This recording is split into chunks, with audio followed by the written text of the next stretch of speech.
அனுப்பி வைக்க வழியே இல்லை, அழுவதற்கும் வாய்ப்பே இல்லை, அதுதான் தொல்லை.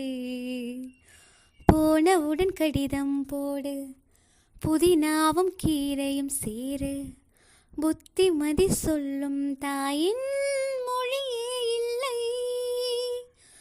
ஏனென்றால் சுவதான் உண்டு, தூரமில்லை. இப்படி ஓர் நல்ல